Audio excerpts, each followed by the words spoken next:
Olá, boa tarde. Bem-vindo a todos e a todas à segunda live do programa de pós-graduação em Geografia da UNB, com o título Problemáticas Territoriais da Urbanização Latino-Americana, Técnicas, Sujeitos e Utopismos, com a professora Delfina Trinca Figueira e o professor Everaldo Batista da Costa. Meu nome é Renan Boscariol, sou professor adjunto do curso de graduação em Geografia no Departamento de Geociências da Universidade Federal de São João del Rei e faço parte do grupo de pesquisa GCIPA, Grupo CNPq de Pesquisa sobre Cidades e Patrimonialização da América Latina e Caribe, né, da UNB. Antes de apresentar os professores, gostaria de agradecer ao programa de pós-graduação em Geografia da UNB e ao professor Everaldo Costa pelo convite para mediar este debate. Começando, então, com a apresentação, o currículo da professora Delfina. A professora Delfina é geógrafa pela Universidade de Los Andes, Venezuela, com mestrado em Ciência Política pela mesma universidade. Possui doutorado em Geografia Humana pela Universidade de São Paulo. É professora titular do Instituto de Geografia e Conservação de Recursos Naturais, da Faculdade de Ciências Florestais e Ambientais da Universidade de Los Andes, na cidade de Mérida, Venezuela. Trabalha com os temas globalização e território, enfoques de investigação geográfica, geografia política e geopolítica, ambiente e desenvolvimento. É também professora de graduação e pós-graduação na Universidade de Los Andes e professora visitante de universidades de Colômbia, Argentina, Costa Rica, Brasil. É autora de livros, capítulos de livros e artigos publicados em Argentina, Brasil, Chile, Colômbia, Costa Rica, Equador, Espanha, México, Uruguai e Venezuela. É também editora responsável pela revista Geográfica Venezuelana. Professor Everaldo Batista da Costa é o professor associado do Departamento de Geografia da Universidade de Brasília, UNB. Pesquisa temas de geografia urbana, teoria e métodos em geografia e decolonialidade da América Latina. Foi professor convidado em universidades do México, Cuba, Panamá, Costa Rica e Peru, e dirige o grupo GCIPA, Grupo de Pesquisa sobre Cidades e Patrimonialização na América Latina e Caribe. É autor de livros e artigos publicados no Brasil, no México, na Colômbia, em Portugal, na Espanha e França. É editor da Patriter, revista latino-americana e caribenha de Geografia e Humanidades.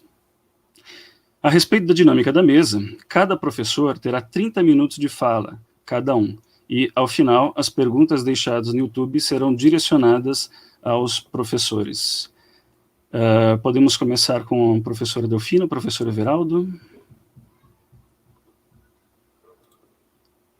Sim, eu posso iniciar, Renan. Parece que a professora está organizando a internet com a Nina.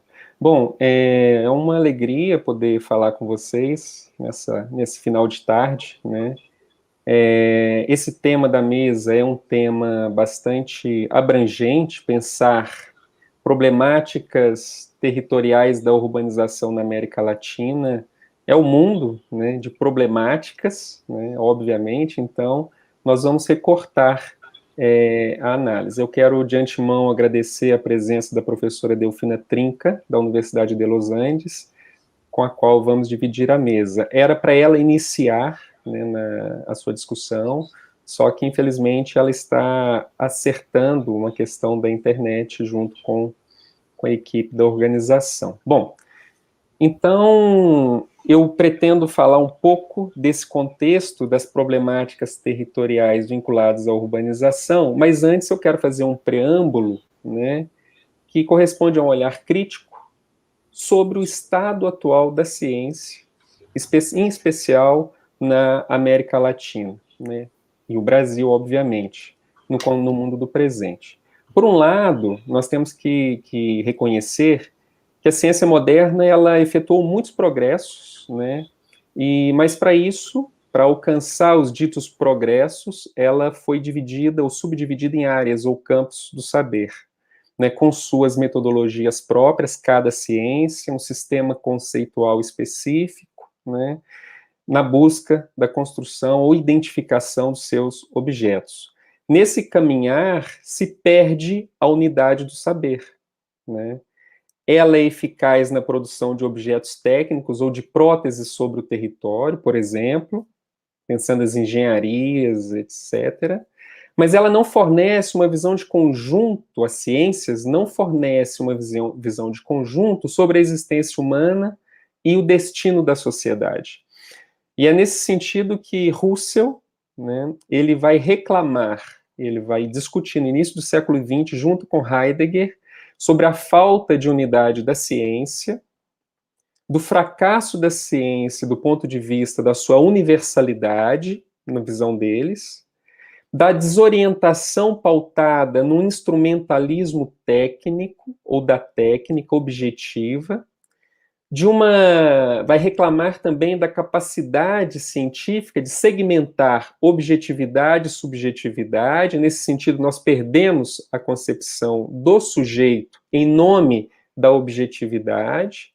E, sobretudo, pensando a geografia, como que esse movimento traz para a geografia algo que é grave do ponto de vista epistemológico, teórico, de compreensão do objeto disciplinar, que envolve a dicotomia sociedade e natureza. Então, chega na geografia, essa crise da ciência, no meu ver, chega na geografia intensificando essa perspectiva dicotômica de sociedade e natureza, que culmina na dicotomia espaço-sociedade, onde o espaço vai ser reconhecido como dentro de uma perspectiva geométrica cartesiana, né, e não a sociedade enquanto instância, o espaço enquanto instância social. Então, essa crise ela não é restrita aos critérios de cientificidade dos campos do conhecimento, ao método ou aplicação do método somente. Nós perdemos o sentido da história social nesse movimento, a importância de reconhecer a história social. Nós rompemos, segundo esses autores, Heidegger e especialmente Heidegger e Russell, nós rompemos com a tradição humanista e, inclusive, abandonamos a filosofia como uma ciência fundamental, né?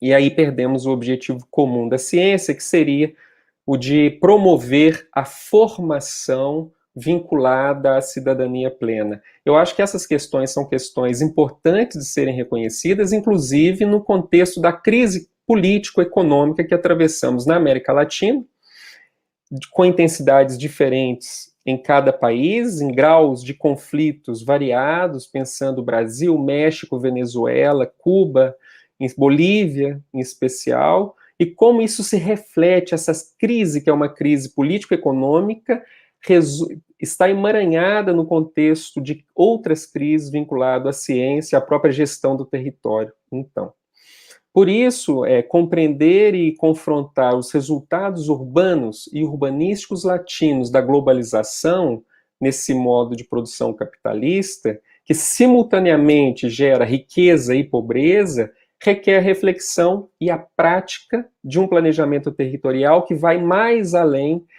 de centralidades exclusivas, que ultrapassa a dimensão de limites que para muitos são impermeáveis, né? E o que é mais grave, quando se queda numa dimensão geométrica do espaço. Pode passar, Renan, por favor? E aí eu trago duas tabelas para introduzir essa discussão das problemáticas, para que pensemos um pouco o sentido dessa urbanização na América Latina e os caminhos que eu particularmente tenho escolhido do ponto de vista da pesquisa. Quando a população na América Latina apresenta uma elevadíssima percepção da injustiça na distribuição de renda nacional, né, isso do ponto de vista geográfico quer dizer que tanto a paisagem produzida quanto o território, ou os usos do território, gritam, se revelam, integram o cotidiano ou a vida da população em geral. Então, a CEPAL, ela traz dados importantes do ponto de vista quantitativo, dados que precisamos questionar, obviamente, mas que são reveladores de um contrassenso. Quando 40% da população nas ditas pela CEPAL áreas urbanas na América Latina, vive na indigência e na pobreza. Fala em 40% da população. E nas ditas pela CEPAL áreas rurais, e aí se faz uma segmentação que, do ponto de vista metodológico, reconhecemos como equivocada, mas é a análise feita pela CEPAL, onde 70% de pessoas que vivem nas ditas áreas rurais na América Latina estão em condições de indigência e de pobreza. E aí a outra tabela, então, nos mostra, pode passar, Renan, por favor, nos mostra como que cabe à geografia, em especial a geografia urbana, deixar de abstrair o cidadão e a população, né, compreendendo tanto as problemáticas como as potencialidades da existência do sujeito situado, dos grupos sociais, desde a ótica dos usos do território.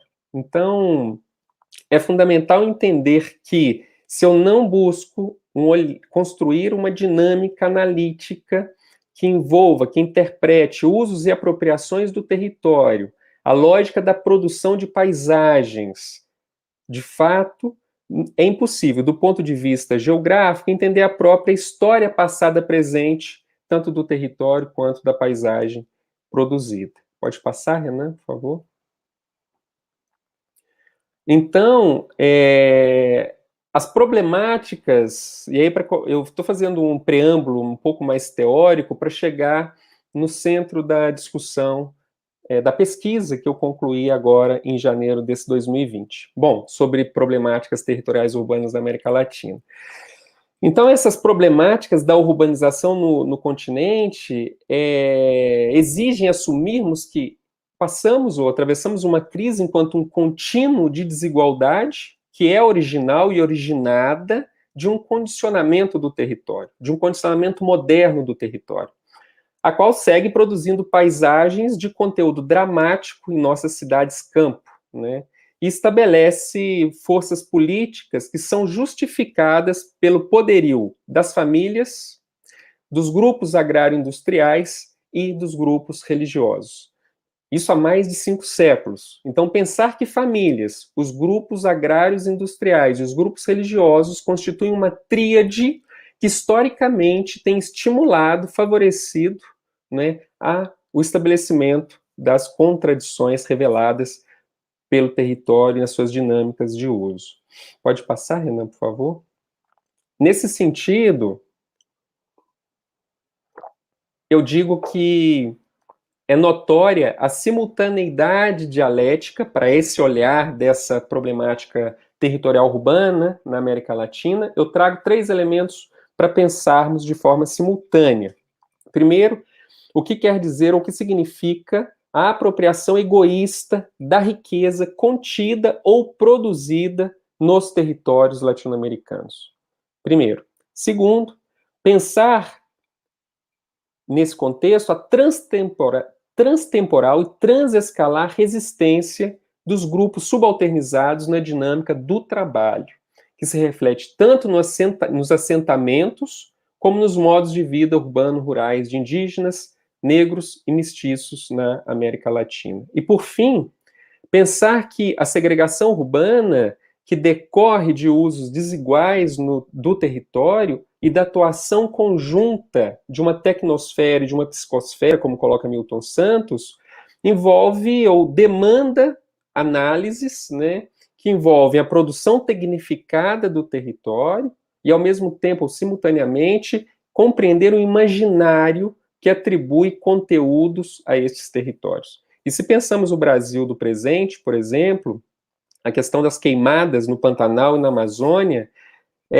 isso exige uma reflexão sobre que projeto nacional nós temos ou assumimos no contexto desses usos e apropriação dos territórios no Brasil. Isso tem relação direta com uma lógica de apropriação de propriedade da terra, não é, que remonta ao período colonial e que redunda nos grandes latifúndios e que tem relação direta com o uso que se estabelece hoje nessas áreas dito ambientais ou de preservação, né? Então, há uma relação direta entre um projeto nacional que tem vínculo com a grande propriedade e as queimadas que assistimos hoje na Amazônia e no Pantanal, né? Então, eu acho que pensar a segregação, pensar a escala da cidade, a segregação urbana, exige-nos, no contexto da América Latina, compreender tanto a história do território quanto as políticas que historicamente são estabelecidas do ponto de vista da constituição de projetos nacionais. Pode passar, por favor? Então, para provocar um pouco, quando a ciência e a própria geografia segue produzindo problemas práticos e epistemológicos para o estudo da América Latina, numa lógica analítica exclusiva, ela agrava as problemáticas da urbanização no continente. Nesse sentido, nós temos a ciência geradora de riscos, inclusive. Né? Vai dizer Ulrich Beck. Ulrich Beck, na Sociedade do Risco, ele assume esse debate, né, da ciência como geradora e promotora de riscos devido a esse olhar desumanizado sobre os territórios. Né? Então, isso, por um lado, reflete ou ocorre pelo abandono da filosofia nas ciências, não reconhecendo a filosofia como a ciência primeira, e, por outro lado, de uma política científica que vai impor noções parciais de totalidade, noção parcial de universalidade, de liberdade, no limite de cidadania, né, e de progresso social. Que no caso brasileiro, essa ótica de um progresso vinculado a uma dimensão desenvolvimentista ontem e assumidamente neoliberal hoje. Pode passar, por favor, Renan? Então, é dentro desse panorama, né, de buscar pela geografia uma epistemologia geográfica da existência, baseado numa epistemologia geográfica da existência, que eu vou iniciar em 2016 uma pesquisa sobre os utopismos patrimoniais para a América Latina. Né? Então, do ponto de vista das etapas da pesquisa, que corresponde a esses 4 momentos apresentados aí nessa janela, num primeiro momento, entre 2015 e 2016, eu proponho um debate teórico sobre os utopismos patrimoniais pela América Latina. Num segundo momento, 2016 e 2017, eu apresento uma proposta metodológica de ativação popular do patrimônio territorial na América Latina.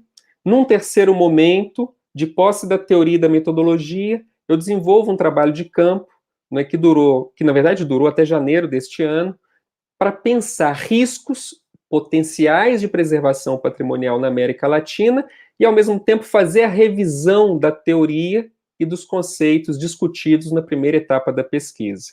E, ao final, por fim, eu tive a oportunidade de sair para uma licença e capacitação no primeiro semestre do ano passado, é quando eu vou entender pela história do território e fazer vou revisitar tanto a teoria quanto os conceitos da primeira etapa da pesquisa do ponto de vista da formação do território na América Latina, centrado em Nova Espanha. Pode passar, por favor?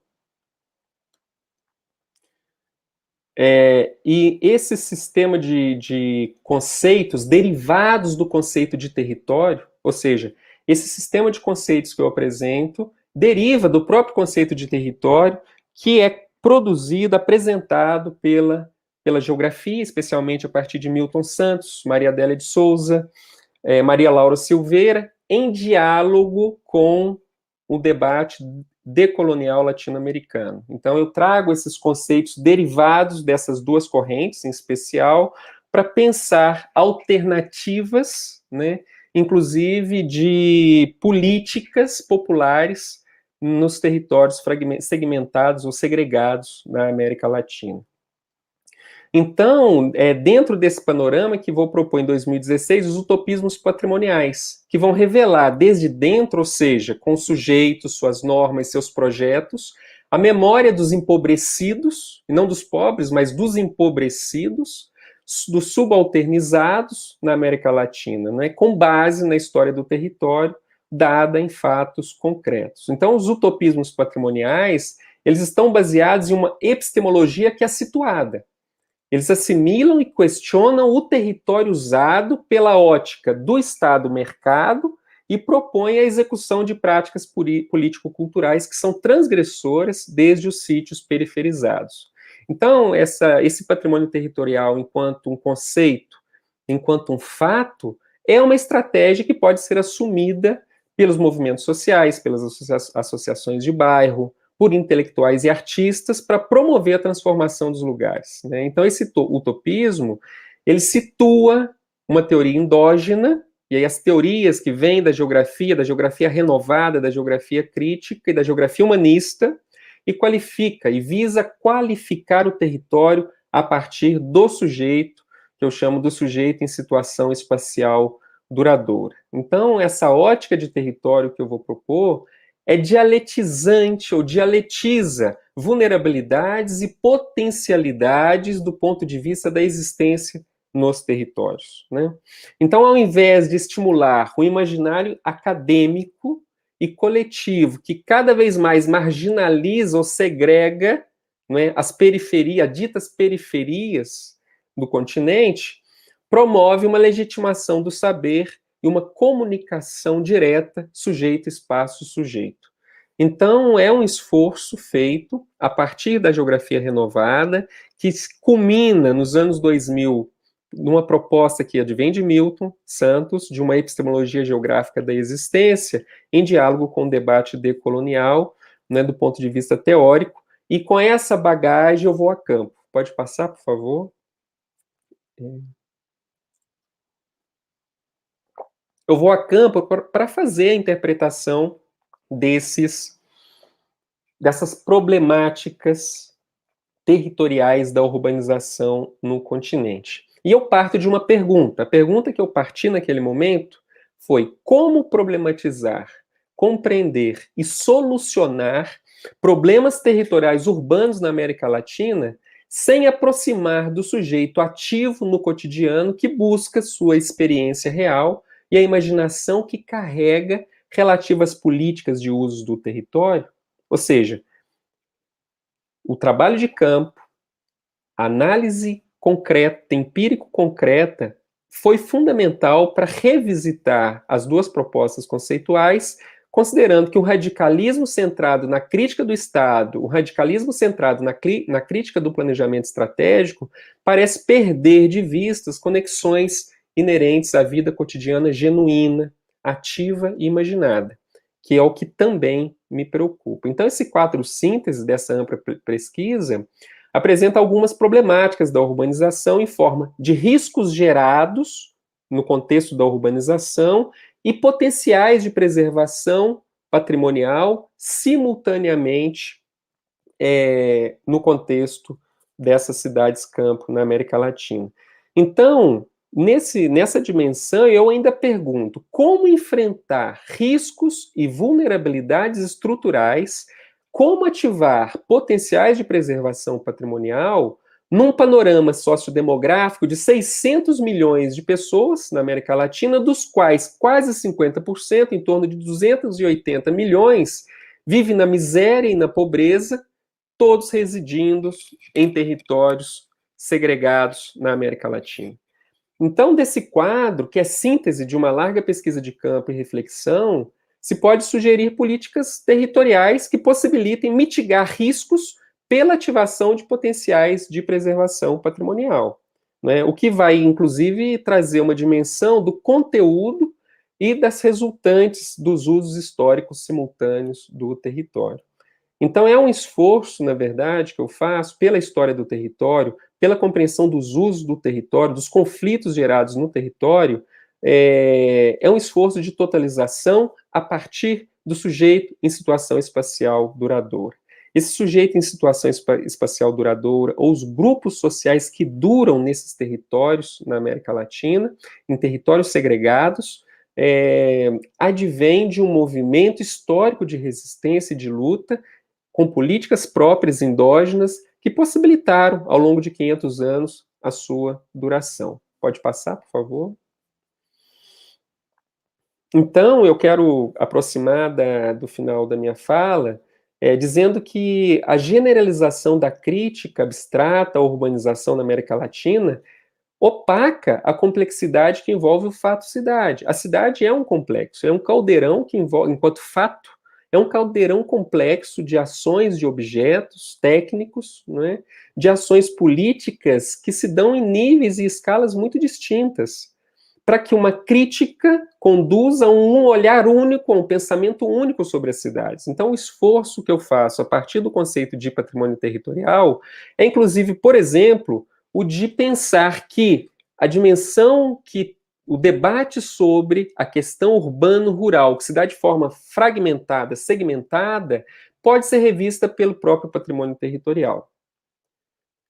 Pensar que há nas cidades próteses históricas, elementos e grupos sociais que revelam a história do território, uma luta que envolve a migração campo-cidade e que perduram por meio de fazeres, de conhecimento, de objetos que possibilitam a duração desses grupos sociais. Então, a crítica potente, na verdade, ela vai derivar de análises concretas da história do território, que são reveladoras da cidade-campo, do urbano-rural, por exemplo, que jamais se anularam, mas que se estimularam, se retroalimentaram, se redefiniram através de demandas recíprocas ou determinações que são intensificadas pelas necessidades, que podem ser básicas ou complexas, desses grupos sociais.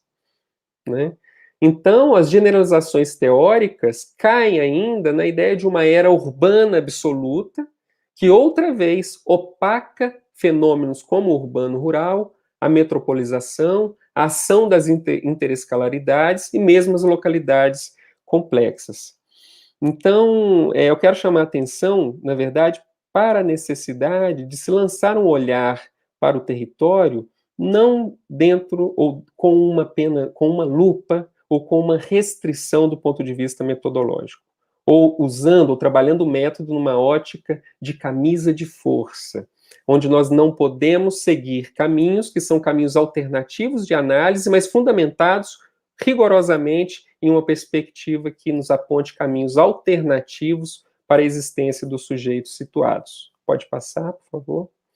Então, por exemplo, podemos, para fechar, finalizar, podemos pensar em pequenas cidades latino-americanas que são orbitadas por e orbitam metrópoles pela atração fugaz que é exercida pelo imaginário metropolitano sobre a pequena cidade idílica, a pequena cidade bucólica, a pequena cidade ruralizada, dentro do que eu vou entender como uma fricção, uma tensão e uma simbiose urbano-rural relativa a todas as escalas de cidade, né? Onde vai exercer esse imaginário vai exercer uma grande influência, né, do ponto de vista do ordenamento territorial, porque envolve uma psicosfera comandada, uma psicosfera induzida e conduzida. Podemos pensar, por exemplo, a relação entre Brasília, Goiânia, Anápolis e Pirenópolis dentro dessa ótica de uma fricção urbano-rural, onde o imaginário do metropolitano traz uma concepção de ruralidade vinculada a Pirenópolis que faz com que Brasília orbite Pirenópolis, né? Que faz com que a perspectiva do rural e da ruralidade em Pirenópolis e em Brasília se conectem. Ou seja, devemos buscar, dentro de um rigor científico geográfico, perspectivas analíticas que nos possibilitem superar essas dicotomias. E aqui eu chamo a atenção do patrimônio territorial como um conceito que, de fato, possibilita superar a dicotomia rural-urbano, por exemplo, na América Latina. Então, as problemáticas do ponto de vista da urbanização e do território são muitas, inúmeras, né? Eu aqui trago algumas reflexões de uma pesquisa larga de 4 anos, que envolveu riscos e vulnerabilidades em territórios urbanos da América Latina, não é? E potenciais de preservação vinculados a esses riscos e vulnerabilidades. Então, eu fico atento à discussão e obrigado pela atenção de vocês.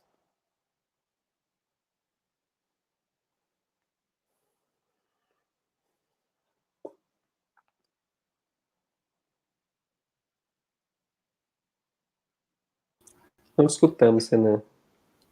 Eu ativei já. Muito obrigado pela fala, professor Everaldo. Gostaria de chamar agora para fazer a sua exposição a professora Delfina. Por favor, professora.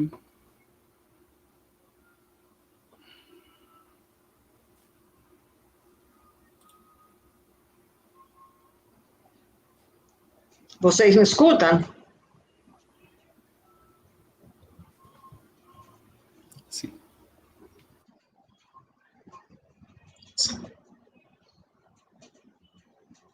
Vocês me estão escutando?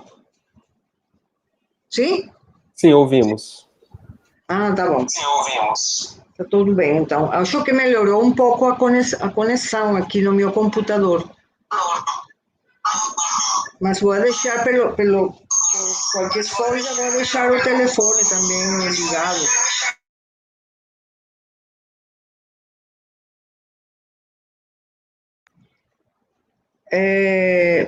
Eu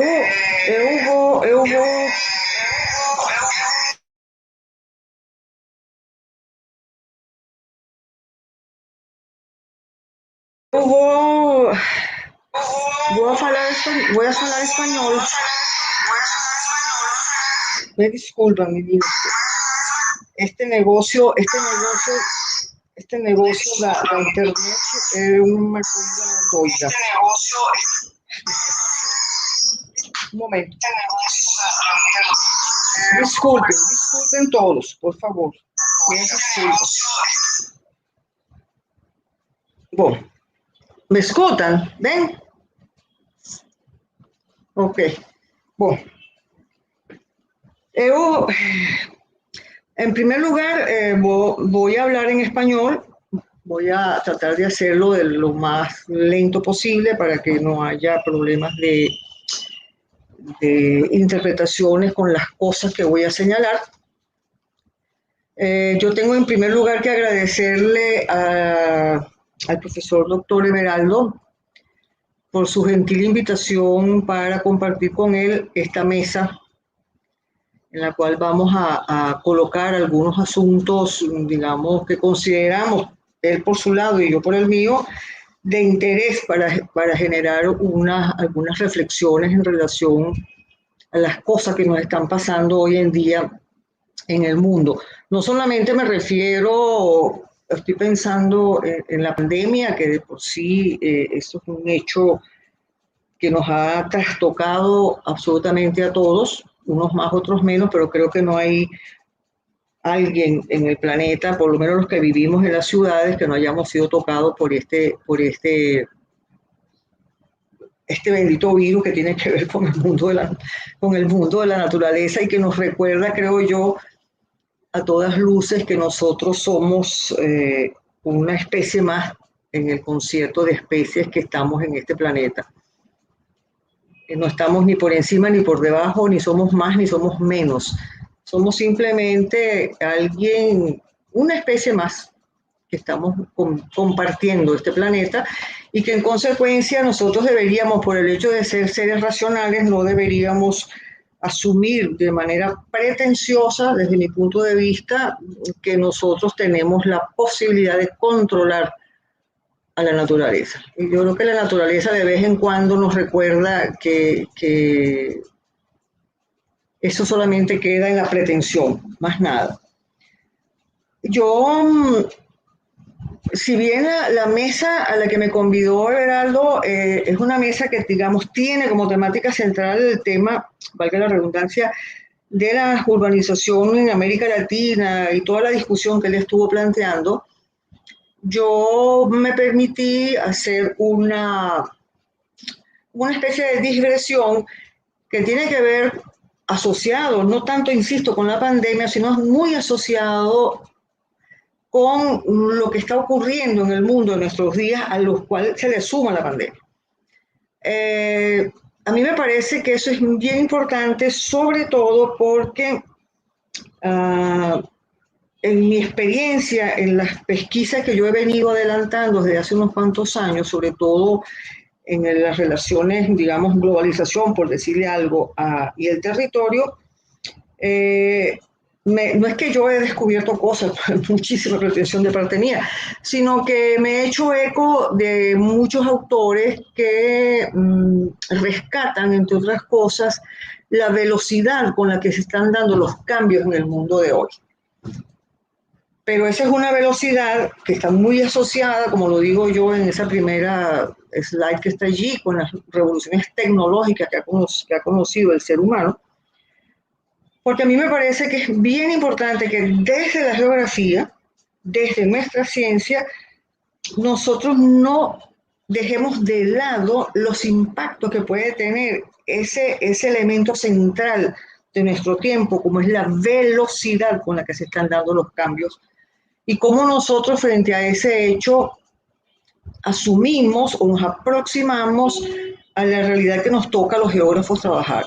En este caso, aproximarnos al territorio usado o cómo la sociedad históricamente ha venido utilizando su territorio y cómo sobre la base de esa historia de cómo las sociedades han usado sus territorios, cómo hay una determinada organización espacial que se recoge de ese territorio.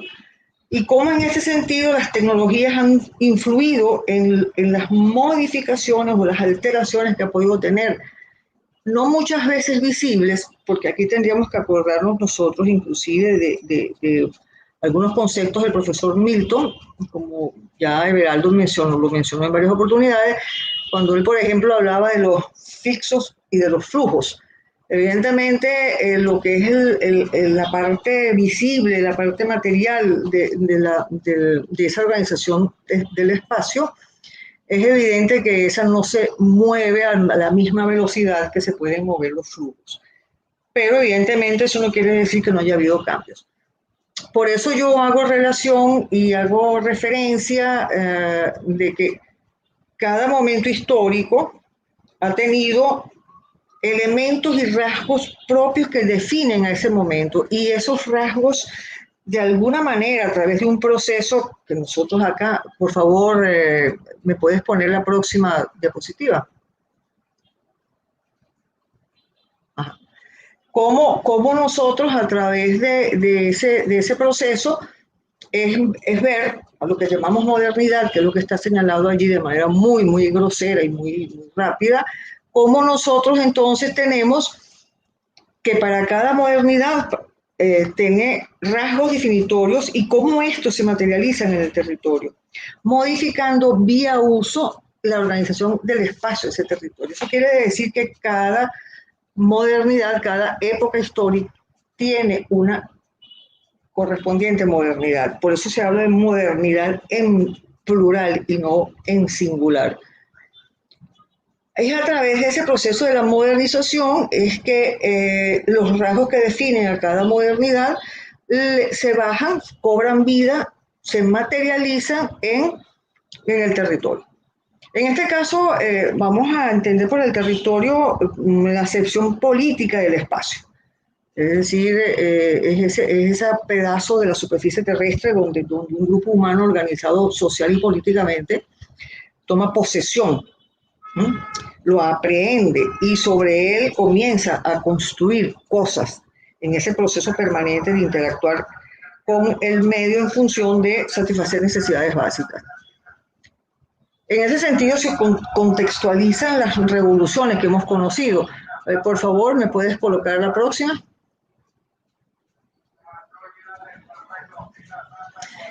Este esquema que estoy trayendo acá, a pesar de que se ubica a partir de 1700, más o menos, finales del siglo XVIII, lo traigo simplemente porque quiero, digamos, traer a colación de manera muy rápida cómo las distintas revoluciones tecnológicas que ha conocido el ser humano, sobre todo, insisto, desde finales del siglo XVIII hasta nuestros días, tienen en consecuencia una materialización en el espacio.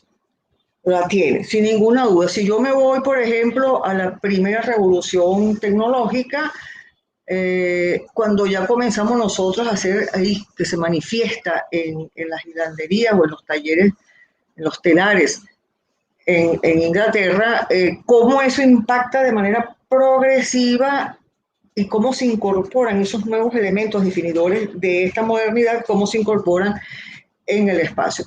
Puede ser que en las primeras de cambio nosotros no veamos sustantivamente de manera visible, estoy hablando en términos del paisaje y la configuración de este territorio, puede ser que no lo veamos, pero evidentemente comienzan a darse una serie de cambios que están asociados con esos elementos tecnológicos. Luego sigo con las otras, la primera, la segunda, tercera, cuarta, hasta llegar a la última. Cada una de ellas, si ustedes si nos detenemos, por ejemplo, a mediados del siglo XIX, las dos, segunda y tercera, mediados del siglo XIX, es decir, cómo vemos nosotros materializado en elementos, en objetos que se incorporan al territorio y que modifican de alguna manera esa organización que presenta el espacio de ese territorio. Lo vemos, por ejemplo, con el caso de la era de las máquinas, la era del ferrocarril. Los ferrocarriles son un objeto que cobra vida en el espacio y que tiene muchísimo que ver con la necesidad de acortar las distancias para efectos de la comercialización, de la producción, de incorporar nuevos territorios al mundo conocido de la época, etcétera, etcétera. Pero hay una concreción espacial que tiene que ver entonces directamente con las revoluciones tecnológicas. Si yo sigo observando, eso lo podemos ver nosotros a través del resto de las revoluciones tecnológicas. Yo siempre digo que es muy difícil pensar en la presencia de aeropuertos, por ejemplo, o de carreteras como elementos que se incorporan a la materialidad de lo que ya existía, de lo que ya había sido construido y que tenía rasgos que definían una determinada modernidad antes de que apareciese, por ejemplo, el automóvil o que se hubiese inventado el motor de combustión interna. Y luego cuando comienza la producción en masa, sobre todo visto desde la industria automotriz. Es lo mismo en el caso de la aviación. Yo no podía pensar en aeropuertos como un objeto técnico incorporado directamente en el espacio con una clara manifestación espacial si no hubiésemos nosotros pensado en que los seres humanos tenían la capacidad de poder volar y que tecnológicamente se da ese salto cualitativo. Y resulta que nosotros llegamos ahorita a este momento. Si yo, por ejemplo, en la época ya del siglo XX, yo me ubico en plena revolución, digamos, de la producción en masa, ¿cuáles son los elementos que yo puedo rápidamente visualizar? Los grandes distritos industriales, por ejemplo, comienzan a aparecer elementos además que se acompañan en materia de organización del aparato del Estado para efectos de hacer más eficientes las decisiones que se toman, que se transforman luego en acciones concretas, donde el elemento de la centralidad y de la planificación está íntimamente asociado con esto, a cuando nosotros llegamos, por ejemplo, a finales del siglo XX, principios ya del siglo XXI, donde comienza a ocurrir todo lo contrario, ya no es la centralización lo que nosotros nos llama la atención, sino que intentamos, digamos, pero en este caso, insisto, lo estoy asociando con las revoluciones tecnológicas, con los avances tecnológicos, con cómo se difunden las nuevas innovaciones en el seno, sobre todo del mundo de la producción. Si nosotros, por ejemplo, pasábamos de un proceso de concentrador, pasamos entonces ahora a un proceso donde la concentración tendencialmente debería dejar de ser uno de los elementos dominantes en materia de organización de esos territorios. Y comenzamos a hablar entonces de que podríamos nosotros tener un proceso productivo, lo podríamos tener para cualquier bien o mercancía que tuviésemos nosotros pensando en su producción, valga la redundancia, nosotros podemos tener las fases de ese proceso productivo que antes estaban concentrados, ahora lo podemos ver en distintas partes del mundo. Estas cosas que yo les estoy señalando, evidentemente, no son muy novedosas, han sido trabajadas inclusive, no solamente por mí, han sido trabajadas por muchísimos otros geógrafos y sobre todo por aquellos, digamos, pensadores que siempre han tenido como una visión de ir más allá, que se ubican en el campo de intentar la comprensión de hacia dónde, de dónde viene el hombre, qué está haciendo el hombre y hacia dónde se dirige el ser humano en tanto que humanidad. En la gráfica que sigue, por favor,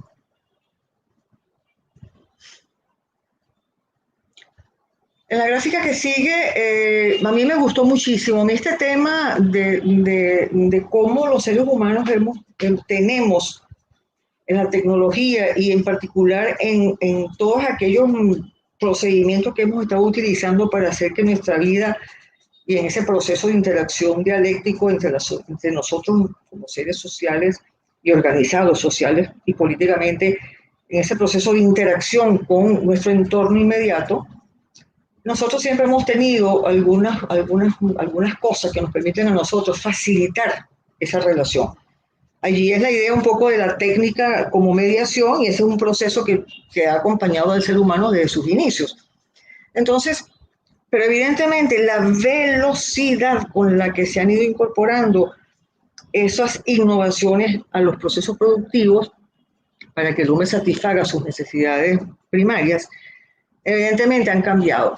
A mí me gusta mucho esta gráfica. Esta es una gráfica la extraje del texto de Thomas Friedman del año 2018, que se llama Gracias por llegar tarde. A mí me parece un texto que por lo menos desde mi punto de vista es bien importante para poder ilustrar hacia dónde vamos nosotros como seres humanos, asociados por supuesto con el componente tecnológico.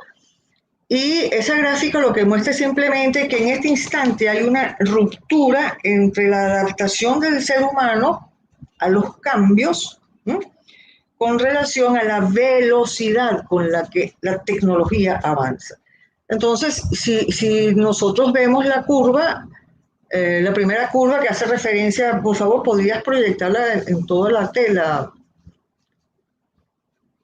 Si nosotros vemos la curva que es más aplanada, gracias, es la capacidad de adaptación humana a los cambios. La tecnología iba muy atrás hasta que llegó un momento en que simplemente la pasa. El diamante que está allí, el punto en diamante, dice que nosotros estamos en este momento, según este autor, estamos allí.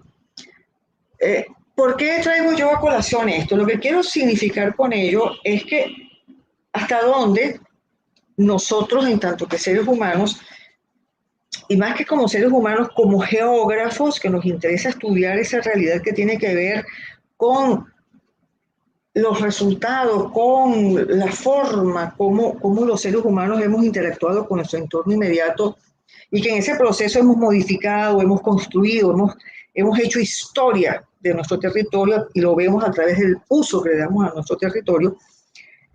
Nosotros podemos ver que en el siglo XI, siglo XII aproximadamente, si uno miraba 100 años después, los cambios eran muy pocos, eran muy pocos perceptibles, pero además la percepción que teníamos era limitada al lugar donde se estaban dando los cambios. Podía haber sincronía inclusive en los procesos de cambio, pero no era conocido por todos. Era simplemente, es lo que el profesor Milton llamó en muchas oportunidades, que en esa época podían estarse dando un mismo fenómeno de manera simultánea, pero no estábamos nosotros al tanto de conocer que ese mismo fenómeno se estaba replicando en otra parte. Es decir, no teníamos la convergencia del momento histórico, no se estaba dando en ese momento. Recién finales del siglo XIX, más o menos aproximadamente, primeras décadas del siglo XX, si antes pasaron esos 1000 años donde las diferencias eran, digamos, más que las diferencias, las sensaciones de que algo estaba cambiando, de cómo se incorporaban los nuevos descubrimientos, las nuevas innovaciones y cómo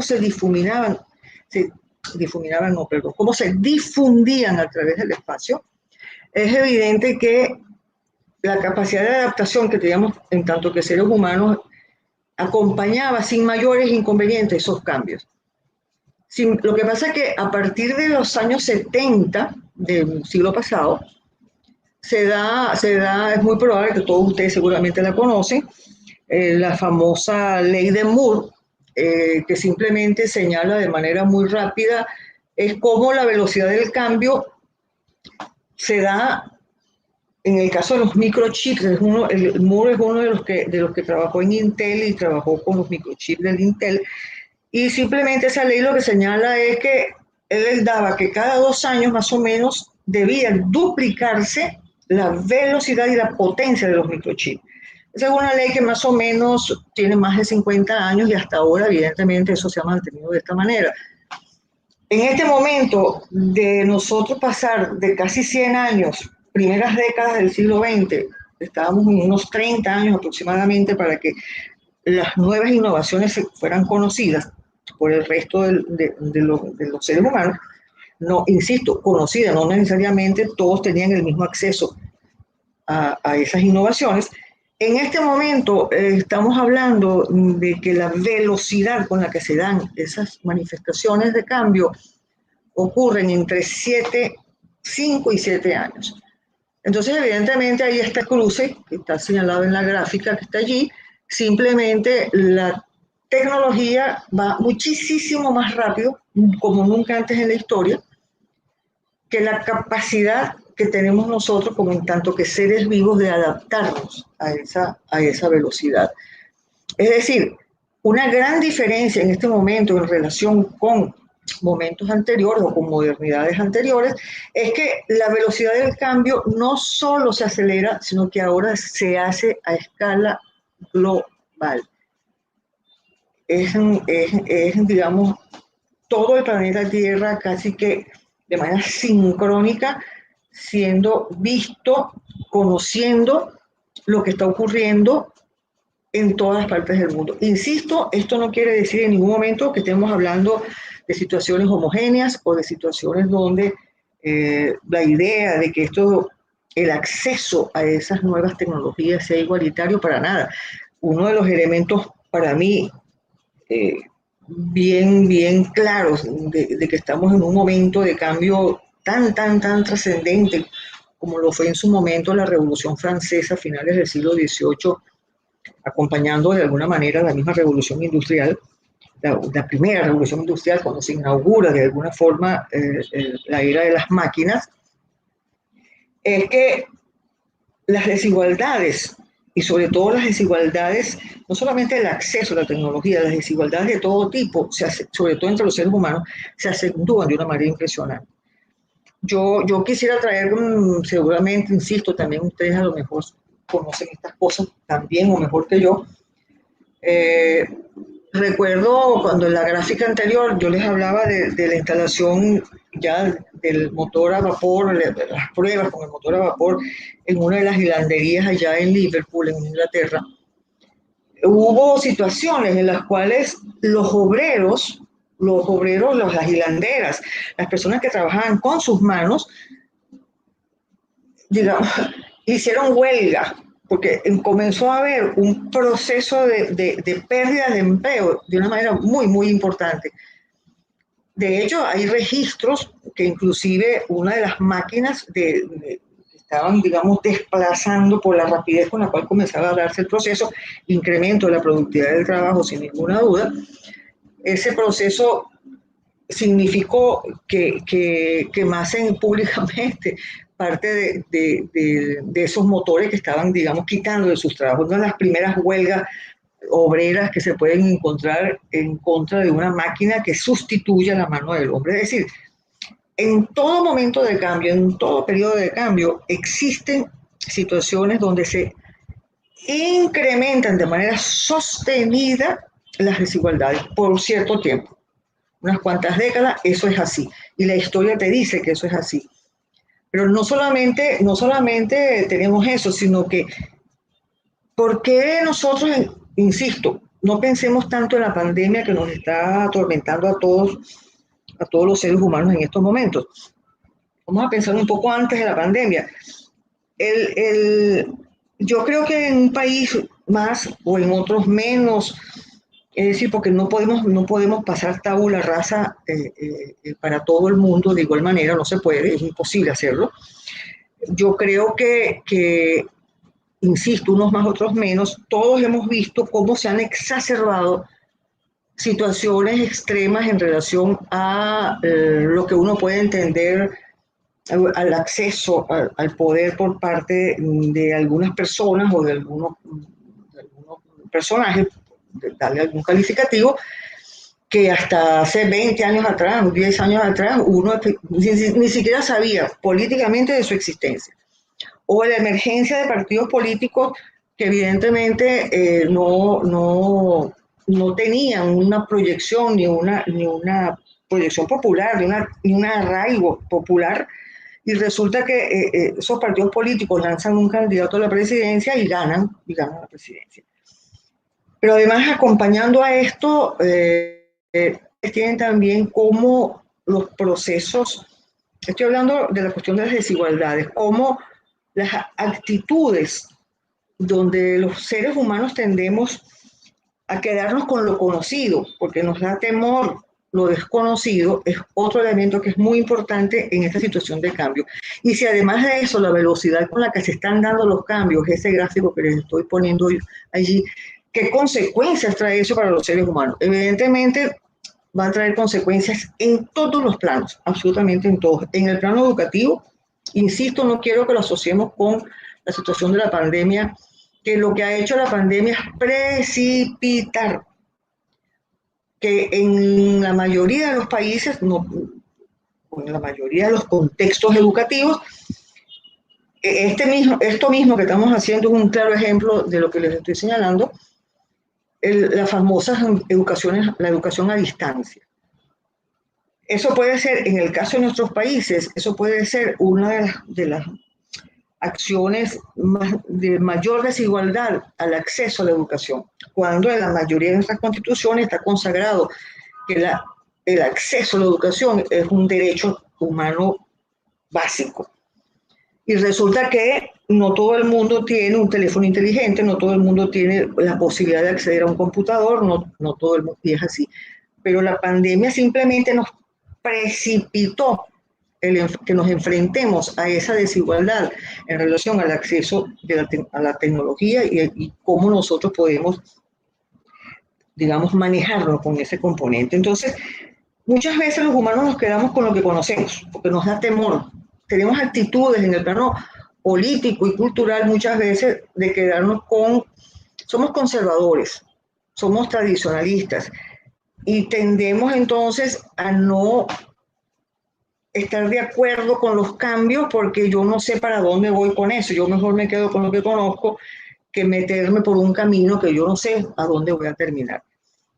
La pandemia, por ejemplo, lo que ha hecho es precipitar esas cosas. Cuando yo les menciono estas cosas de manera muy rápida, yo comencé a preguntarme, y en eso yo tengo que, si le puede uno agradecer algo a la pandemia, es horrible, me parece espantoso decir que uno le puede agradecer algo al coronavirus, es que como geografía, la ciencia geográfica, ¿qué hemos estado haciendo nosotros, que somos los cultores de esa ciencia, frente a estas ideas que yo de manera muy, muy rápida, y sin entrar, insisto, en mayores detalles en aras del tiempo, nosotros, ¿qué respuesta estamos dando nosotros como ciencia a la velocidad con la que se están dando los cambios? Nosotros, ¿cómo seguimos? ¿Cómo seguimos trabajando con eso? Por favor, la próxima lámina, si eres tan amable. Esa sí me gustaría que lo pusiera. Ok. De allí que son algunas interrogantes, pueden ser muchas más, muchas más. Esas son las que yo en este momento más o menos plasmé en palabras, pero hay otras que me andan rodando en la cabeza, que es una mezcla muchas veces de lo que está dicho allí, así que tómenlo simplemente como meras aproximaciones a interrogantes que yo me estoy formulando en este momento. Por ejemplo, ¿cómo hemos enfrentado, me estoy refiriendo aquí en este momento, inclusive en mi rol de docente, de formadora de futuros profesionales de la geografía, cómo hemos enfrentado que nuestros futuros profesionales piensen que están haciendo geografía, y fíjense que la coloco entre comillas, solo por utilizar la última versión o no tan vieja de un sistema de información geográfico, cualquiera de ellos, porque hay múltiples. En cada universidad y en cada escuela de geografía se pueden estar utilizando la plataforma que consideren más pertinente en materia de sistemas de información geográfico. Pueden tener licencia, pueden no tener licencia, hay software gratuito para hacer eso. y aquí voy a narrar un poco la experiencia nuestra ya en Venezuela, insisto, mucho antes de la pandemia y muchísimo antes del desastre que estamos viviendo en este momento. Nosotros tuvimos muchísimos inconvenientes en que nuestros estudiantes, cuando estaban haciendo su trabajo final para luego pasar ya a su defensa y a ser profesionales de la geografía, los temas eran cómo se aplicaba un sistema de información geográfico para tal cosa. Y el tema central era el sistema de información geográfico y cómo nos costó, yo no sé si ustedes tienen una experiencia similar, que los estudiantes entendieran que el problema no era el sistema de información geográfico, porque tú no necesitas ser un geógrafo para manejar un sistema de información geográfico, porque es una herramienta. Pero resulta que la producción teórica, en ese campo inclusive, tú ves que lo que hay es una exacerbación de la especialización, no solamente en geografía, sino de otras ciencias que también trabajan con estas cosas. Entonces, teóricamente hablando, yo lo que comencé a percibir es que nosotros no estamos dando respuesta a lo que deberíamos darle respuesta. Insisto, no es que tengamos que darle respuesta, pero en todo caso siento que no somos muchos o somos muchos y no lo sabemos entre nosotros mismos. ¿Cómo estamos haciendo nosotros para hacer esa adaptación en tanto que seres humanos, pero también como geógrafos, frente a la velocidad con la que se están dando los cambios y que evidentemente nos están afectando a nosotros en nuestro cotidiano como, digamos, intérpretes de cómo un territorio a través de su historia se organiza, cambia, se modifica y muestra una determinada organización del espacio. Por ejemplo, las otras preguntas. ¿Me puedes poner la pantalla completa, por favor? Y ya con estas preguntas cierro. Por favor. Que me pongas Ponme la pantalla completa, por favor. Gracias.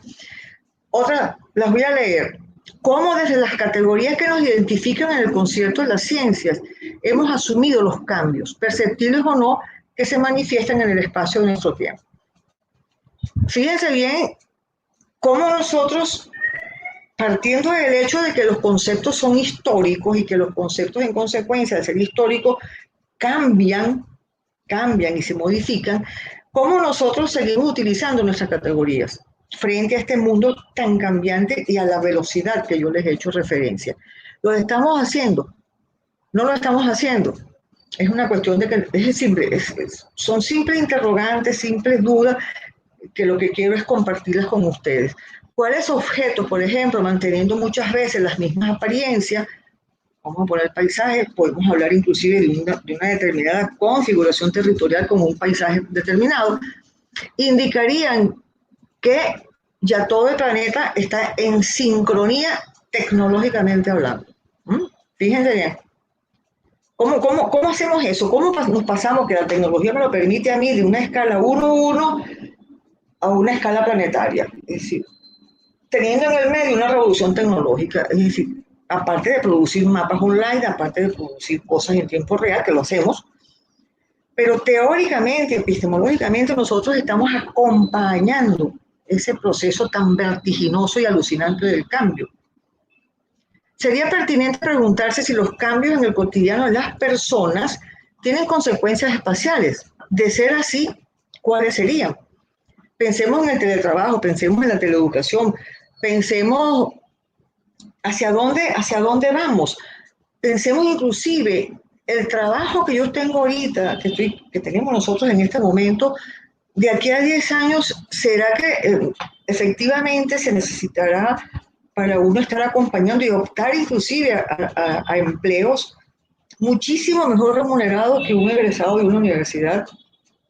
Todo va a depender de la competencia y la capacidad que tenga yo para adaptarme a los cambios y dar respuestas que sean eficientes para los que sean mis futuros empleadores.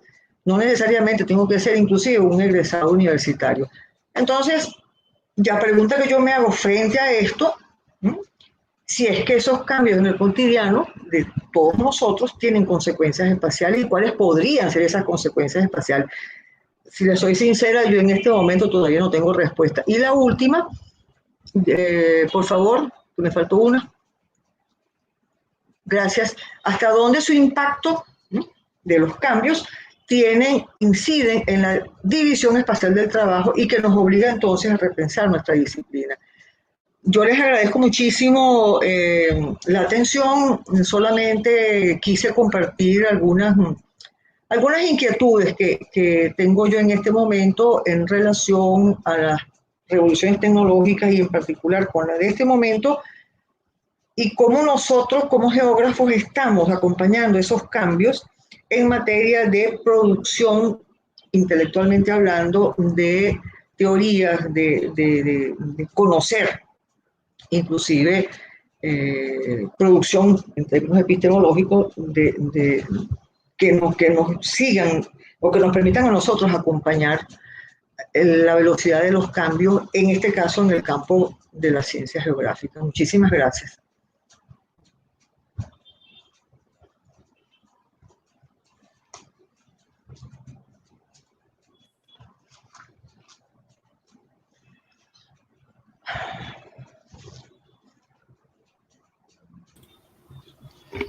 Muito obrigado, professor, pela apresentação. E após essas duas instigantes e provocativas apresentações, iremos aqui recolher as perguntas de vocês pelo YouTube. Já temos algumas perguntas aqui que foram feitas no decorrer da apresentação. Gostaria de saber como os professores gostariam de adereçá-las. Se faremos blocos de perguntas. Pode ser individual, né? Cada pergunta uma resposta, se é uma pergunta direta para algum professor. Se são poucas perguntas, se são muitas, bloco é melhor, depende. Perfeito. No momento, eu anotei aqui 3 perguntas. Então podem ser individuais. Então vou passar a primeira aqui. A Agnes Serrano pergunta como investigar geograficamente essa psicoesfera que hegemonicamente conduz usos do território, sujeita e subalterniza grupos sociais pela colonialidade que lhe é própria, sem tomá-la como mera abstração? Que eu acho uma pergunta mais geral, né? Tá, a pergunta foi de quem? Agnes Serrano. Tá ok. Bom, eu diria que, na verdade, eu tive uma reflexão sobre indicadores sintéticos de análise geográficos e sociológicos aplicados ao planejamento, né? E eu digo que esse indicador sintético, ele corresponde à qualidade de vida urbana que vai ser medida pela existência e pela emoção, né? Isso está em um texto que eu terminei, vai sair na Revista de Sociologia da USP, Tempo Social, agora em janeiro ou fevereiro, o próximo número da revista, em que eu coloco a necessidade de se pensar o planejamento territorial urbano na ótica da cultura, do imaginário, tá? E da existência. Então, há uma tríade, cultura, imaginário e existência, como uma tríade para um planejamento urbano possível. Inclusive, é o título desse trabalho. Então, eu quero dizer que o planejamento e, por assim dizer, os planos diretores e o zoneamento, eles devem elaborar ou ser acompanhados de indicadores complexos, representados em mapas lógicos, mas também em mapas mentais, nos quais o sujeito, no cotidiano ou do cotidiano, seja partícipe, ou seja, ele esteja inserido nessa elaboração, no contexto de espacialização de fatos e fenômenos, e seja um dos condutores políticos da técnica. Falta humanizar as técnicas.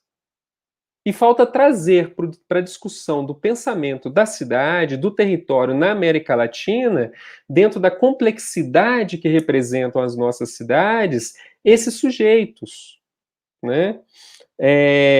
Eu diria ainda que os índices de pobreza, índice de desenvolvimento, índice de segregação social, de doenças, de distribuição de renda, de vulnerabilidade social, de serviços públicos, índice de qualidade da água, de acessibilidade urbana, de áreas de lazer e de turismo, etc., etc., índice de estigmas espaciais, de violência doméstica e etc., são produtos do imaginário também. Eles se realizam porque é um imaginário que se difunde relacionado aos usos do território que são autorizados ou não, gerando a segregação, inclusive, ou intensificando o processo de uma apropriação privada do território.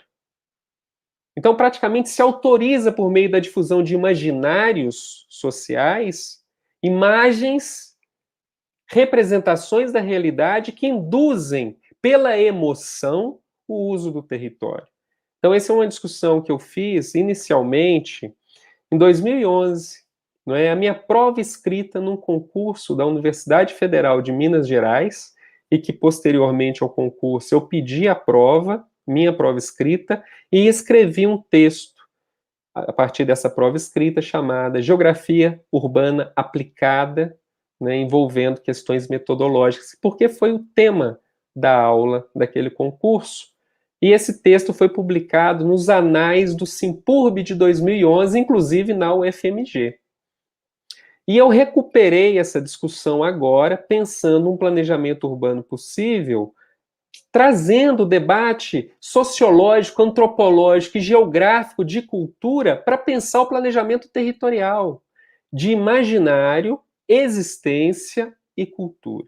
Ou seja, é uma leitura em que o sujeito situado, ele está no centro do debate sobre o planejamento, né, no contexto do cotidiano e da história desses sujeitos. Então, não cair na abstração requer trabalhar, entender o sujeito em carne e osso, como diz Sartre, do ponto de vista da biografia do sujeito, que pode explicar o modo de produção, as relações de produção, a luta de classes e assim por diante. É uma perspectiva existencialista. Então, essa que eu assumo, dando essa resposta. Obrigado. Professora Delfina, gostaria de comentar a pergunta.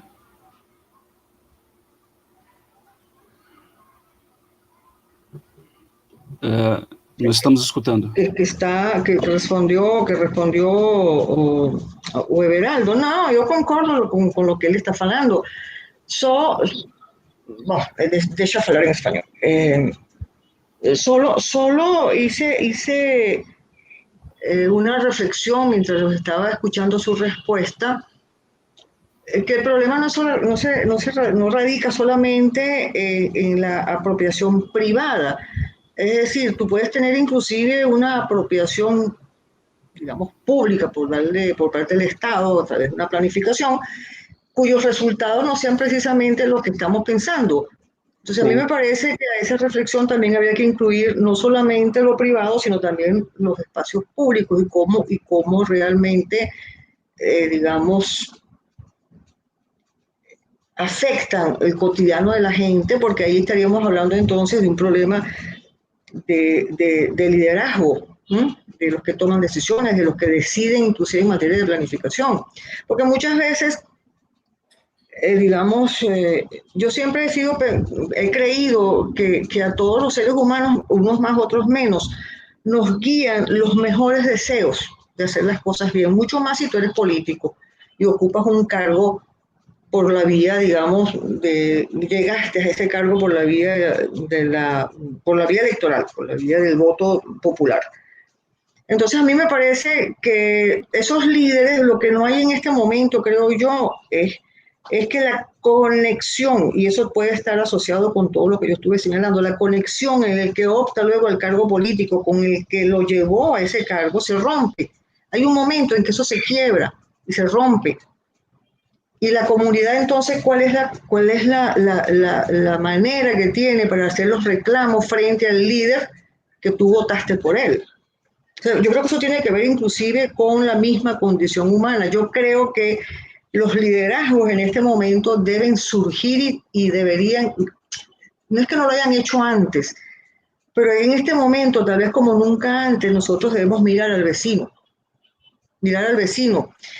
y formar alianzas dentro de nuestras propias comunidades con aras a que nuestro cotidiano sea cada vez mejor, para hacer reclamos organizados a quienes nosotros votamos para que ocupen cargos de posición. Eso lo puedes hacer en una democracia, evidentemente. En una situación donde no haya una democracia, eso simplemente no existe, ¿no? Simplemente no existe. Tú no puedes hacer ningún tipo de reclamo como comunidad por las personas que están detentando cargos políticos y que dicen además que ellos están trabajando para ti, ¿no? Entonces está el discurso con la ruptura entre el discurso y la acción y los hechos concretos y específicos. Entonces a mí me parece, insisto, que comparto, para terminar, lo que la respuesta que le dio Everaldo a quien preguntó, que yo añadiría que allí también tendríamos que incluir los espacios, digamos, no hay una apropiación privada solamente, sino que también hay apropiaciones que van más allá de lo privado y que muchas veces se ubican en el mundo digamos, sí, de lo público, pues, ¿no? Y vienen y emanan del Estado y de sus diferentes estratos.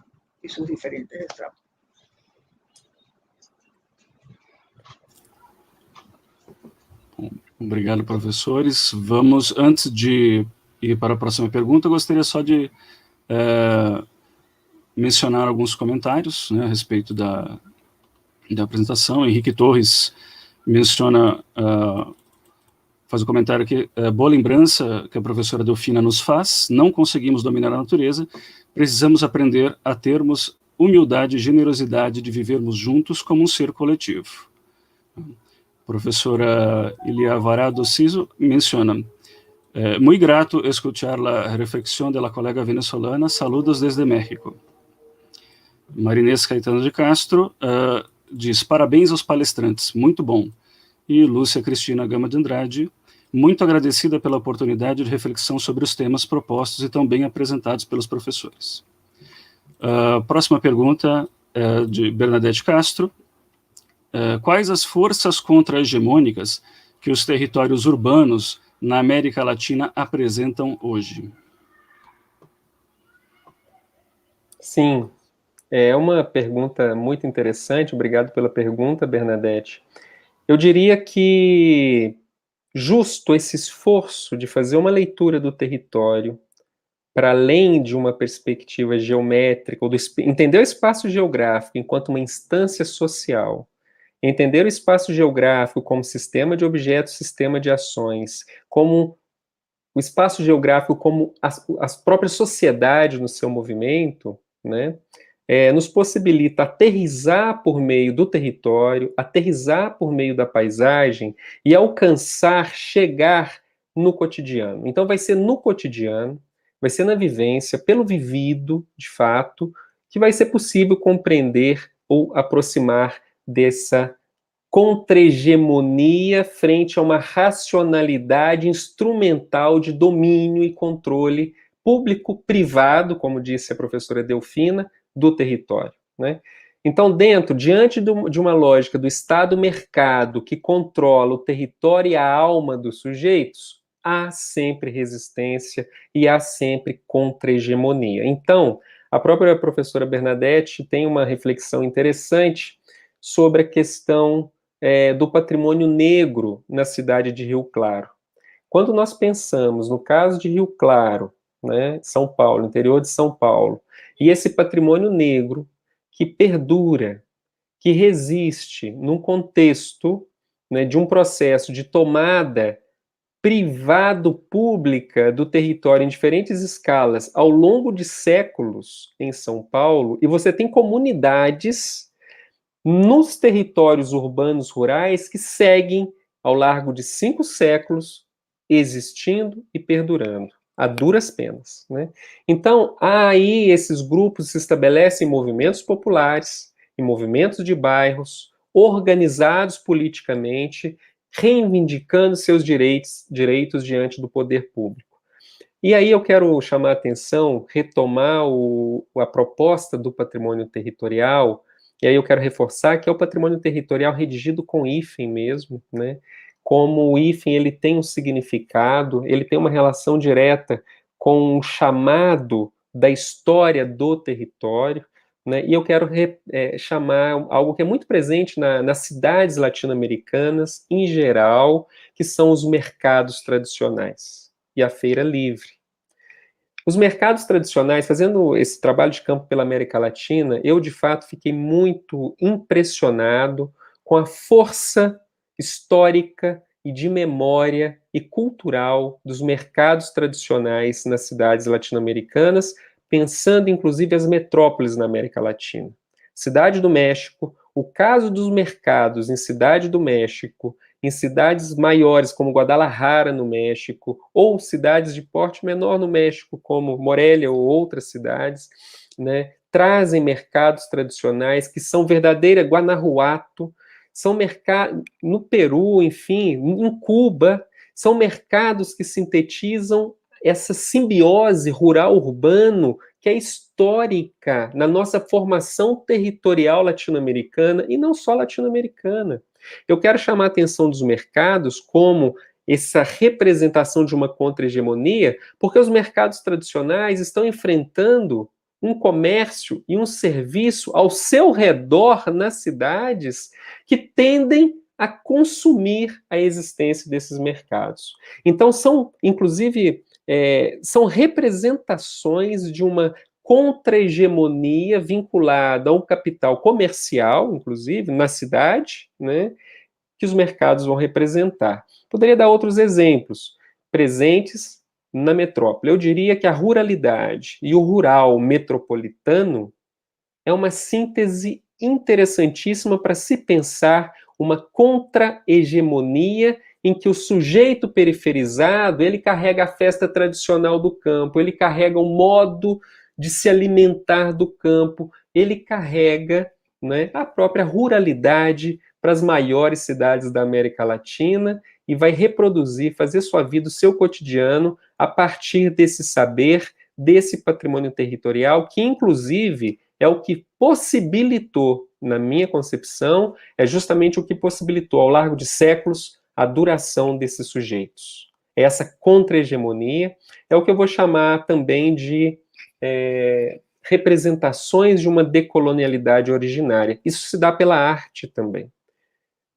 A própria arte indígena e negra na América Latina são expressões de resistência frente ao movimento veloz, fluido do capital no território. Há resistência sempre. Eu quero chamar a atenção disso porque, às vezes, no afã da crítica, nós temos uma tendência a banalizar essas fissuras que o próprio território pode nos revelar a partir de uma empiria cuidadosa, rigorosa e pautada em métodos consistentes para a leitura dessas realidades, que são muito complexas. Em verdade, em síntese, eu quero dizer que na complexidade metropolitana na América Latina, nós temos um emaranhado de existências que precisam ser burilados, matizados, para chegar nessas contra-hegemonias que existem por meio de sujeitos e de grupos sociais em situação espacial duradoura. É um debate que eu tenho desenvolvido e que me chama muito a atenção depois aí de 15 anos pensando políticas públicas de patrimônio, de turismo no Brasil, e quando eu saio eu começo a entender que nós precisamos lançar um outro olhar sobre essa realidade, não pensando somente os riscos e as vulnerabilidades, mas pensando também, simultaneamente, os potenciais de preservação. Essa força contra-hegemônica que possibilita a duração desses grupos subalternizados na história do território na América Latina. É isso. Espero ter respondido, querida professora Bernadette. Passa a palavra à professora Delfina.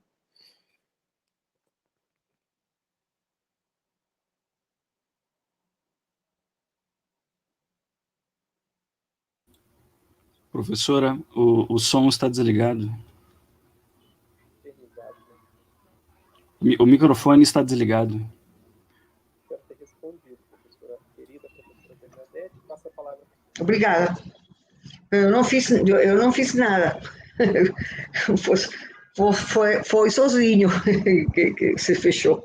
Bueno, yo estaba diciendo que escuché tanto la pregunta como la respuesta de Beraldo y me puse a pensar que esas, a nivel de las metrópolis, de lo que estaba señalando Beraldo, hasta dónde nosotros también tendríamos que incorporar como parte de nuestra aproximación teórico-metodológica la idea de los tiempos lentos.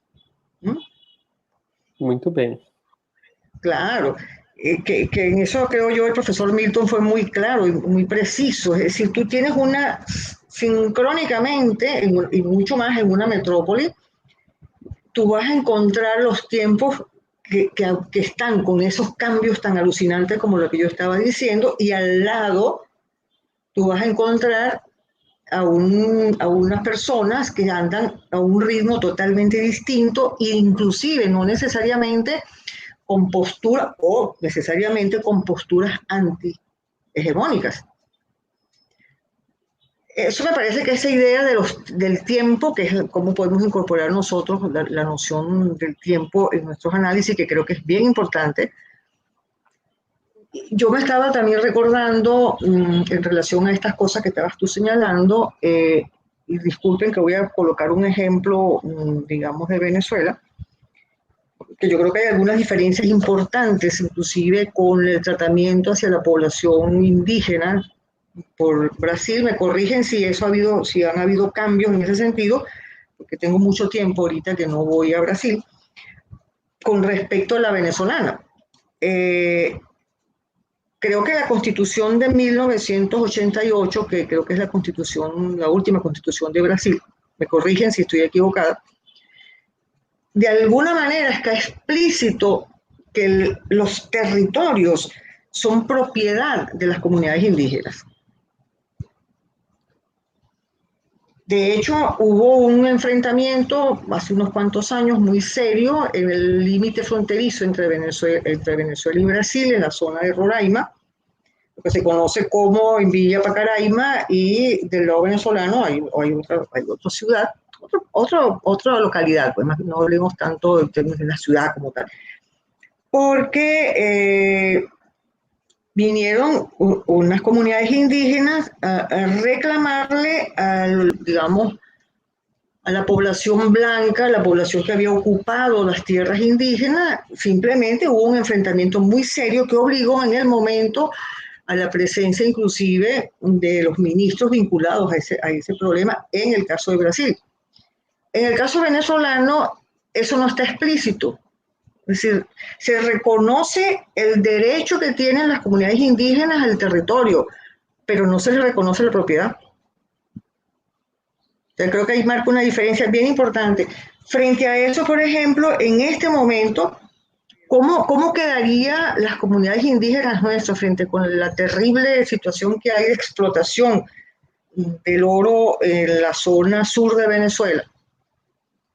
Ante la caída abismal, no voy a entrar en detalle de las razones por lo cual, de la producción petrolera venezolana, que en este momento nosotros somos un país petrolero, pero que no producimos petróleo, por decirlo de alguna manera. Entonces, una manera que ha tenido el Estado de paliar, entre comillas, esa situación es a través de la expoliación que está haciendo de la zona sur del país. Pero lo importante de esto está que las comunidades indígenas también están participando ilegalmente de esa explotación, al igual que lo están haciendo, digamos, los que estarían autorizados para hacerlo. No, es decir, hay vuelta nuevamente a lo que estaba hablando tú, Everaldo. Yo creo que cada país, inclusive dentro de cada país hay regiones bien particulares donde estos elementos se manifiestan de manera diferente. Y lo que uno tiene que tratar de hacer es identificar en cada lugar cuáles son esos elementos que me permiten a mí luego hacer abstracciones para poder, si fuese el caso, poder hacer un intento de explicación adecuado a la teoría en la cual yo me esté moviendo o una interpretación con miras a comprender esa realidad.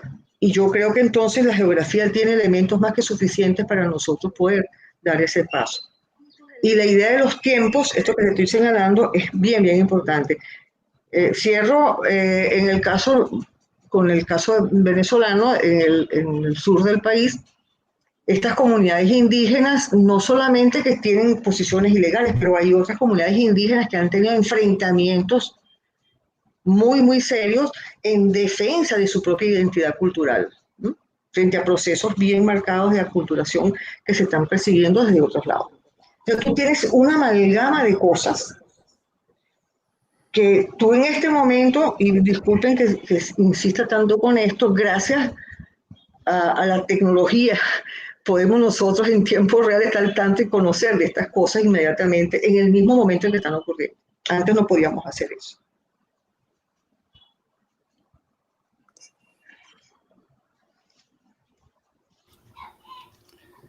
Bem, mais uma vez, obrigado, professores, pelas colocações.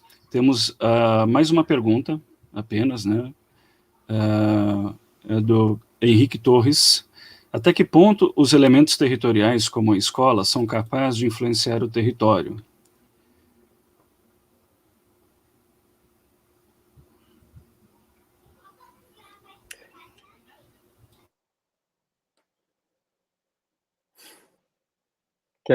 Quer responder primeiro, professor? Ou eu respondo? Bom, na verdade, a geografia é uma ciência, entenda a geografia como uma ciência que está preocupada em revelar as contradições socioespaciais, ou as suas representações, de forma crítica, inclusive, ou sobretudo. A geografia também é uma ciência que está voltada para interpretar, buscar o sentido, o conteúdo das localizações produzidas. Porque uma localização produzida é carregada de uma intencionalidade ou de intencionalidades. A geografia sendo uma ciência que vai interpretar de forma crítica a produção de localizações, então, qualquer que seja a prótese territorial, qualquer que seja o equipamento territorial, ele vai exercer influência num todo, que é contínuo e descontínuo. Então, as formas de uso do território, as formas de apropriação ou produção e apropriação da paisagem têm relação direta com essas intencionalidades. Então, pensar o território, quer seja o território de uma cidade, ou pensar a cidade enquanto um fato carregado de significados, de significantes e desses objetos técnicos, todos esses elementos ou objetos, inclusive os territórios segregados, são produzidos dentro dessas intencionalidades. A ausência é presença também. Então, essa relação ausente-presente na política, e na política que incide tecnicamente, tecnologicamente sobre o território, é um atributo analítico da geografia. Eu acho que isso vai distinguir a geografia, a interpretação das localizações produzidas por meio da política e por meio das intencionalidades que carregam a própria política. Seria isso.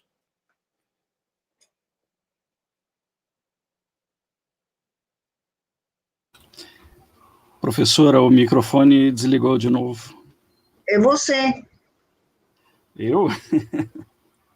Sim, claro. Porque eu não faço nada. Eu não mexo com nada. São as forças me está custando. Não, Sim, esse é fantasma aqui na minha computadora.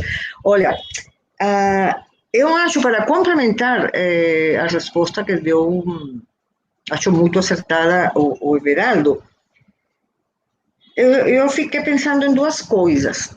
Uma é muito, muito importante, como é a escola, o que está falando o companheiro que fez a pergunta, a escuela, para mí, juega un rol fundamental en relación a cómo se enseña la geografía.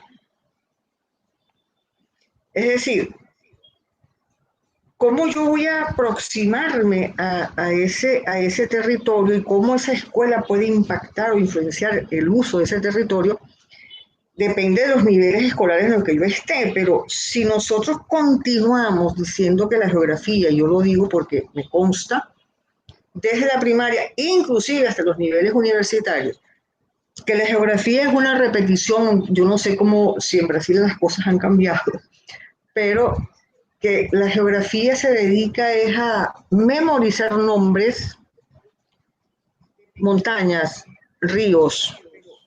Si los profesores de geografía de esas escuelas no tienen una mentalidad distinta para enseñar que un estudiante o la escuela como institución, qué impacto puede tener en el territorio si tú no le cambias el chip, ¿no?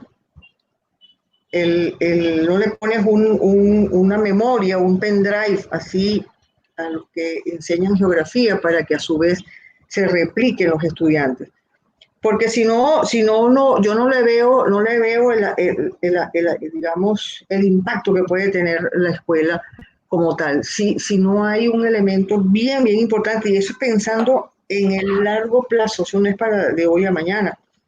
Es que la geografía no es memorística, la geografía no es una enciclopedia que recoge cosas. O sea, la geografía, en tanto que ciencia, tiene un rol fundamental en la comprensión del hombre en su relación permanente con su entorno y cuáles son los resultados de esa relación permanente, dialécticamente hablando, que tiene con su entorno, en el proceso de construcción de un territorio, ¿no? Que se refleja en esa organización del espacio.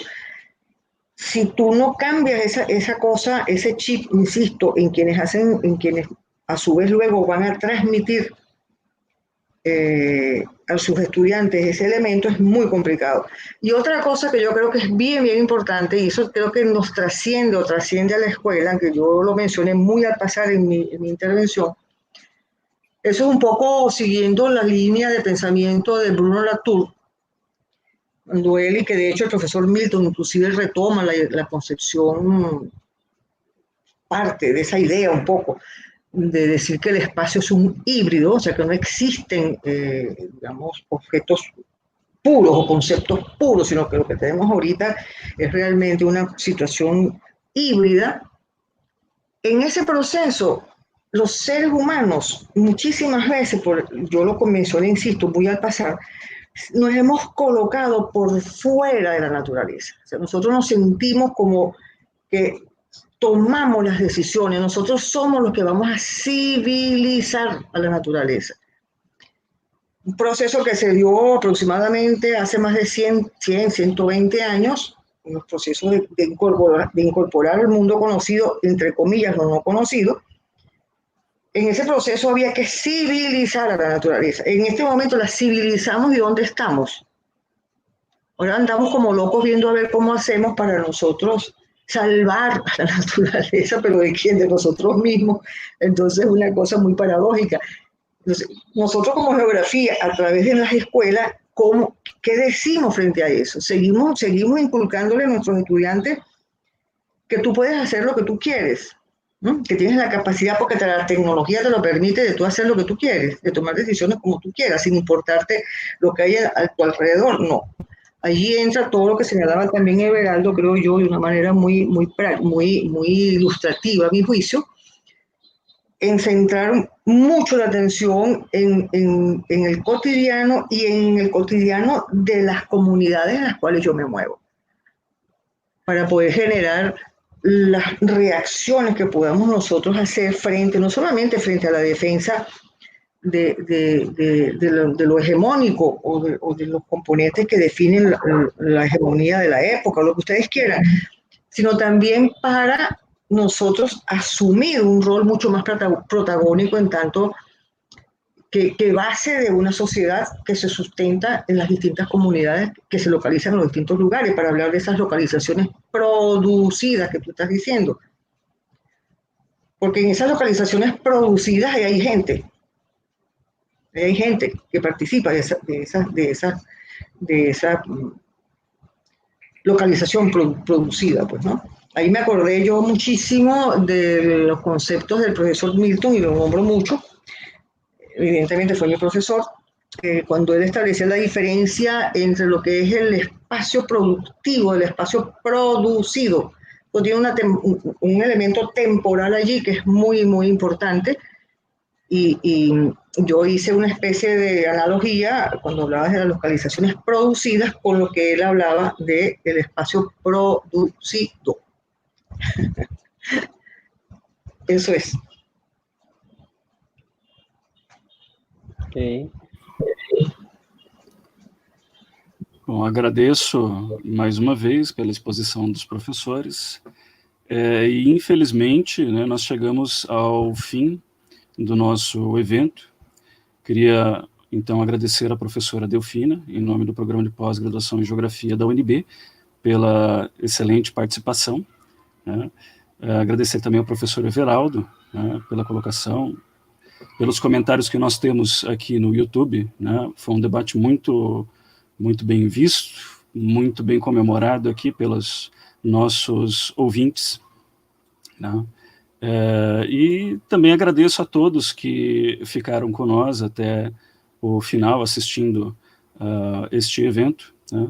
Gostaria de saber, então, se os professores têm mais alguma fala, alguma colocação, né, para encerrar. Sim, eu gostaria de agradecer muito, enquanto professor do programa de pós-graduação em Geografia da Universidade de Brasília, agradecer a gentileza, né, e a cordialidade da professora Delfina Trinca em participar conosco nesse final de tarde, início da noite, dessa discussão importante, um tema que ela traz sobre a modernização, né, do território na América Latina, na perspectiva de leitura das técnicas e das tecnologias, nem seus impactos, que nos elucida bastante a reflexão geográfica relacionada às dinâmicas do território. Então, muito obrigado, professora. Quero agradecer em nome do programa de pós-graduação, agradecer também ao Renan por mediar a mesa para nós nesse final de tarde, início da noite, e a Nina Puglia, também, que está na organização do evento, muito obrigado,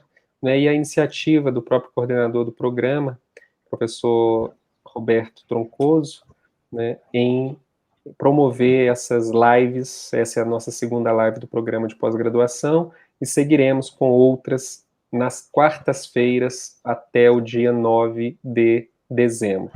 Então, muito obrigado, professora Delfina, Renan, Nina e Roberto, e até breve. Professora Delfina, passa a palavra. Eu só tenho que agradecer o convite para participar da mesa. Eu te agradeço muito, Everaldo, e agradeço o apoio técnico dado por o Renan e a Nina. E agradeço também a pós-graduação da Universidade de Brasília, da área de Geografia. Então, aqui estamos, como decimos em espanhol, aqui estamos. Muchísimas gracias. Nos vemos muy pronto. Gracias. Con el favor de Dios. Muchas gracias. Gracias, Renan. Gracias, gracias, Everaldo. Gracias a todos. Gracias. Hasta luego. No.